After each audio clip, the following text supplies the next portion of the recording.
Welcome back to EarthX 2026. I'm Paul Salfen, and today we are honored to be joined by Jacob Niemeier, who's doing wonderful things, and we're so excited to talk to you about this. I know you haven't been able to be here long, and we don't have you for long, so we're going to get right into it. Tell us a little bit about you and what you do. Well, that's a pretty open-ended question, but I'll try to boil it down to the highlights, if you will. So I was born on June 8th, 1989. No, I'm just kidding. I'm not going to go. I was like, oh, we get the full history. We get the Wikipedia. We'll be here for 3 hours. No, so a little bit of my background professionally. I'm a licensed water resources civil engineer here in the state of Texas. I'm also licensed in Peru. We'll get to that in a moment. And I studied environmental and natural resources engineering at Purdue University, my alma mater. Boiler up, hammer down. Got to give a shout out to my alma mater. And while I was in school at Purdue, I had the blessing and opportunity of going on a Catholic student mission trip to Haiti in 2011, a year after the devastating 2010 earthquake. And while we were there, it was a repeat trip for that student mission team, and I was a first timer, but there were a lot of folks going multiple years in a row. And the reason why I mention that is because for them, it was still a big shock to the system because they had been going and never seen, this much ruin and destruction until that year. For me, it was just a complete and utter shock because I had never seen anything like that. Yeah. And gratefully that mission had been ongoing for a couple decades, actually, down to Haiti and serving a sister community called Baudin up in the mountains outside of Port-au-Prince. And while we were there, we were driving through the capital, Port-au-Prince, and we get to the outskirts of the city. And on one side of this irrigation canal that was right there on the outskirts of the city is the ruins of the capital that had fallen down during the earthquake. Yeah. And on the other side, a year later, bear in mind, was a big blue UN tent camp as far as the eye could see, which is what most people were still living in, these emergency tents that the UN had brought in after the earthquake. And I vividly remember seeing this woman carrying a 5-gallon bucket, walk out of her tent, walk down to that canal that was right there, fill that bucket up with water, and walk back to her tent. Wow. And I'm not joking you when I say that this water looked like it smelled like raw sewage. It looked like, mud. It had trash floating in it, animals defecating in, upstream people were washing their clothes and their dishes in it. Right next to it is a giant trash heap, their version of a landfill on fire. And gratefully it was the middle of the day and I didn't see anybody mooning me. But I'm sure that was also happening in and around that water source. And I was studying, like I said, water resources, environmental engineering at the time. And so I had this lens to maybe see this problem different than my fellow missionaries who had been going for multiple years. And it just really struck me. And I asked one of our translators, are they drinking that water? Surely she's not drinking that water, right? And he said, of course she is. What choice does she have? Wow. I couldn't believe it. I was just floored. The backyard of the United States of America, how is this happening in the 21st century? And that was my first exposure to the global water crisis. That's wild when you get to see that up close and in person. And in that moment, you must have thought, I have to do something. Right. It was right. It was almost immediate. It was almost this overwhelming sense that I need to learn more about this problem and I need to give back and help to address this. I'm studying, getting a degree, studying engineering and water resources, and I can do something about this. Yeah. And so I came back from that trip just on fire to want to learn more. So I dove head first, learned all the statistics. Right now, worldwide, according to multiple academic peer-reviewed studies, there are 4 billion people that lack access to clean water. That is 1/2 of the world's population. That's like if you and I represented this statistic, one of us would be sick because we were drinking dirty water and we had no other choice to do so. And every 90 seconds to 2 minutes, a child under the age of 5 is dying from a waterborne disease somewhere in the world. And as I'm a a dad, father. that's unacceptable. Yeah. I can now empathize more than ever with those parents because I cannot imagine losing a single one of my children who are all currently 5 and under. It's just heartbreaking. And so I came back and I was so moved. And one thing led to another. And now I'm sitting here with you today having, almost 15 years later, since starting a nonprofit NGO bringing clean water to people in need in developing countries called Vera Aqua Vera Vita. So that's amazing. Yeah. Oh, good for you. Well, speaking of good Catholic things, my co-host Drew Pearson on another show, one of our great Dallas Cowboys, caught the Hail Mary where Roger Staubach said a Hail Mary. Nice. and threw it, and he caught it. And we all have those Hail Mary moments in our lives. We talk about that on the show, moment in your life or career where you just had to go for it and it worked out for you. This is kind of a Hail Mary for you, isn't it? Right. Well, I mean, it comes down to it. It's a pretty clear calling that happened for me. And if I were to ignore it, I feel like I would have regretted it the rest of my life. And I'm not to say like I jumped headlong and recklessly into doing something right away. I eased myself into it. I learned more. I went on another trip that following summer to Togo, Africa for 3 weeks and did an explicit water research project.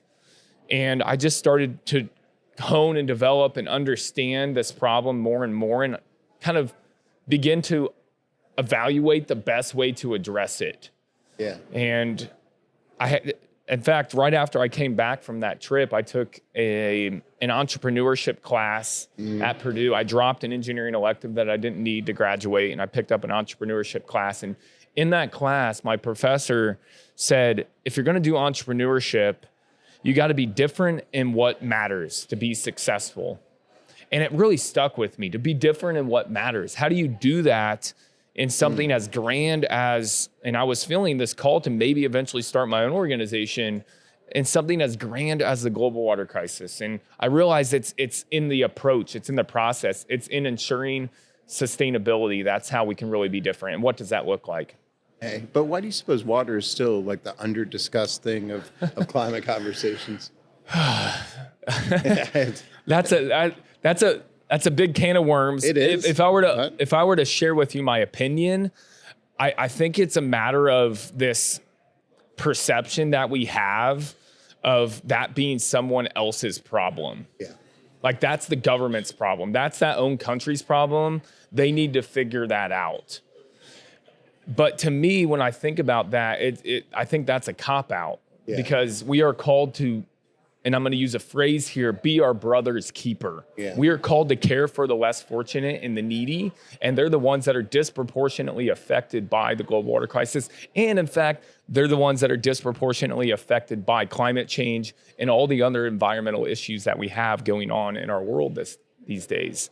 And so to say that it's someone else's problem, it's a sad excuse to ignore the issue and the need of these people. And also, I would say practically, it is obviously very challenging to address a problem of this nature. Mm-hmm. It's easier to give them a bottle of water and give them food and give them shelter and clothes than it is to transform them and invest time in them and build infrastructure and educate them and empower them and set them on a trajectory of change. That takes time and effort. Yeah. Versus just giving them a handout. Yeah. Well, what's the solution that exists now that's not being implemented yet? Right. So one thing that we're working on right now is an innovative technology called the POG system, Power and Water Generation System. POGS is the acronym. Yeah. And it's a novel solution to generate power and atmospheric water. So water straight from the atmosphere. Yeah. In rural communities that would for no other reason have either of those things in their community. They would not have power and they would not have clean water. And we can package together in one system all of that. And it's a 20-foot shipping container arrayed with solar panels inside of which we put the lithium-ion batteries and the atmospheric water condensers to generate that water and be able to bring clean water to people right away. It also has environmental safety measures in place, so it's very environmentally safe. And the other thing that's really cool about it is it's mobile, modular, and hardened. So all it takes is a semi-truck to pull it into a community, drop it on a solid piece of ground, and turn it on. So it has disaster relief uses. It has, forward operating base uses for the military and other such cool applications. And it meets the needs of these people from day one.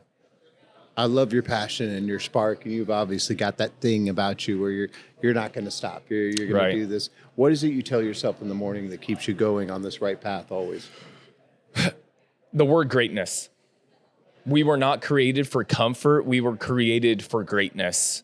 And greatness manifests itself most fully in service of other people, in service of and being good stewards of what we've been given, and realizing that what I have been giving, everything that I've been giving, my money, my time, the blessings of a roof over my head, the love of my family and friends, my knowledge, my experiences, my skills, my passions, my desires, all of that is meant to be served, used in service of others, used to be on mission to make the world a better place. And that's what drives me and moves me. And I think if everyone were to operate from that place of, that's the wake up in the morning and get going momentum, man, the world would be such a better place. Because imagine how many people have so much capacity that if they were just to turn a little bit of that and focus on helping somebody that doesn't have anything, those people that don't have anything would start to flourish and thrive. And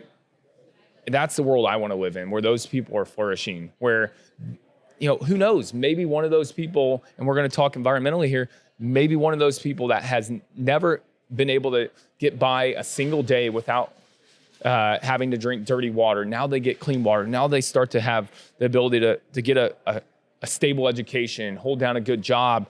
Then they begin to think beyond their circumstances. They're no longer just surviving. They can begin to thrive and think about the impact that they can have on the world.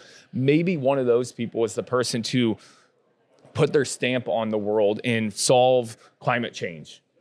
But they're never going to realize that until they can begin to think beyond the next day. And how are we going to make that happen? Well, first and foremost, we have got to meet their basic needs. And that's what moves me more than anything else. That's amazing. Well, you are great, and we really appreciate everything that you do. Before we let you go, though, tell us a little bit about where we can find you, what else we need to know, and tell us a little bit about your event, too. Yeah. Oh, thank you. So first off, you can find our organization, Vera Aqua Vera Vita. That's Latin for True Water, True Life. You can find us at givetruewater.org and learn more about our mission, connect with us, and consider opportunities to partner and collaborate with the amazing work we're trying to do. We're always looking for more opportunities in collaboration with businesses, individuals, and government agencies. I'll also add to that, water is really life, and you can see it on the screen behind us. The gift of water is so fundamental to life, and let's not take it for granted. I mean, if nothing else from this conversation that we've just had today, I hope you, at very minimum, and whoever may watch this, can walk away with that truth in mind. Like, let me not take what I have for granted, because half of the world doesn't have that. Yes. And then, to your point about those that are local, you can check us out on givetruewater.org and connect with us and learn about our upcoming gala. And it's a great way to support our mission and help us accelerate the work we're doing. That's wonderful. Well, thank you again for being with us. We really appreciate you, and please keep doing what you're doing. Yeah. Thank you. Wonderful. Well, stay tuned, because we've got more for you at EarthX 2026 next.